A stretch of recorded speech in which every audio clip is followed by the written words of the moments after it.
Hello दोस्तों, मैं हूं आपका दोस्त एडवोकेट शिवेंद्र प्रताप सिंह। आज हम बात करेंगे कि 498A का केस आप पे हो गया और आपको पता नहीं चला कि कब चार्जशीट फाइल हुई, कब सम्मन आया, कब BW आया, कब NBW आया। डायरेक्ट NBW आया, कभी कभी तो ये होता है डायरेक्ट मुकदमे में पुलिस जेल भी भेज देती है। भाई NBW है, जेल भेज ही दिया जाएगा, कोई रोका थोड़ी जाएगा कि इंतजार किया जाएगा भैया आप जाओ जमानत करा लो। तो ऐसी स्थिति अगर आपके भी मामले में हो गई है, सवाल लोगों का ये है कि क्या NBW होने के बाद भी आसानी से जमानत हो जाती है या फिर नहीं। तो आज के इस प्रश्न का जवाब देंगे हम इस वीडियो में। इसके साथ ही साथ चर्चा करेंगे कि 82-83 होने के बाद 498A के केस में या फिर किसी भी केस में आपको क्या करना चाहिए जिससे कि आपको जेल जाने से बच सकें आप। तो सबसे पहले तो बात करते हैं NBW की कंडीशन में। अगर 498A का केस है, NBW जारी हो गया है, तो देखिए अगर पुलिस आपको पकड़ेगी तो जेल भेज देगी।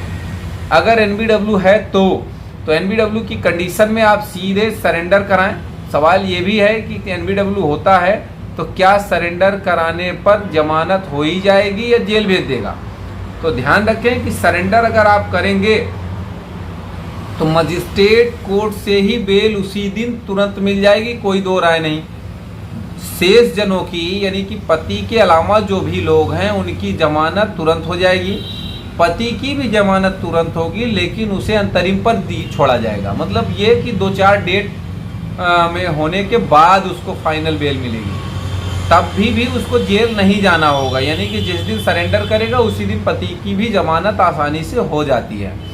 अब कुछ लोगों का, जैसे कि बिहार में हमने अक्सर लोगों को सुना है कि साहब यहाँ ऐसा नहीं होता, यहाँ जेल भेज देते हैं। तो आपको बता दें बिहार का कोई कानून अलग नहीं है भाई। सब 7 साल से कम की सज़ा वाले मुकदमे हैं, सभी ट्रायल जो है चलना है मजिस्ट्रेट कोर्ट में ही, सेशन ट्रायल है नहीं, तो आराम से बेल मिल जाती है।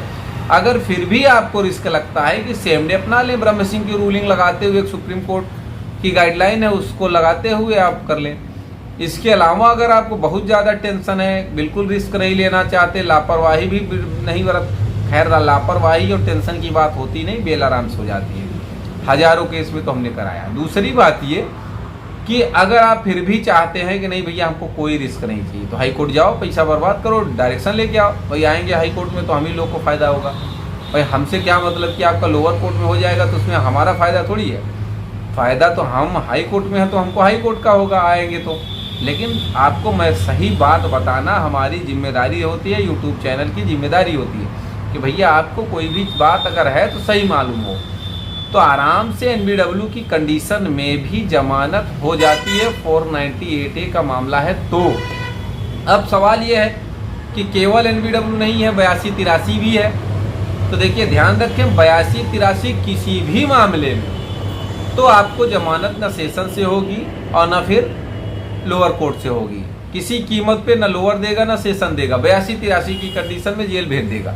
तो अगर 82-83 है, जेल नहीं जाना चाहते हैं, तो उसका उत्तम रास्ता ये है, सबसे बेस्ट रास्ता ऑप्शन ये है, रास्ता ये है कि आप हाई कोर्ट जाएँ, ऑर्डर शीट लेके जाएँ, जो FIR है उसकी कॉपी लेके जाएँ, या चार्जशीट है तो उसकी कॉपी लेके जाएँ, सीधे आप हाई कोर्ट डायरेक्शन लें, 82-83 पे स्टे लें, उसके बाद सरेंडर करें, तब जाके जमानत होगी।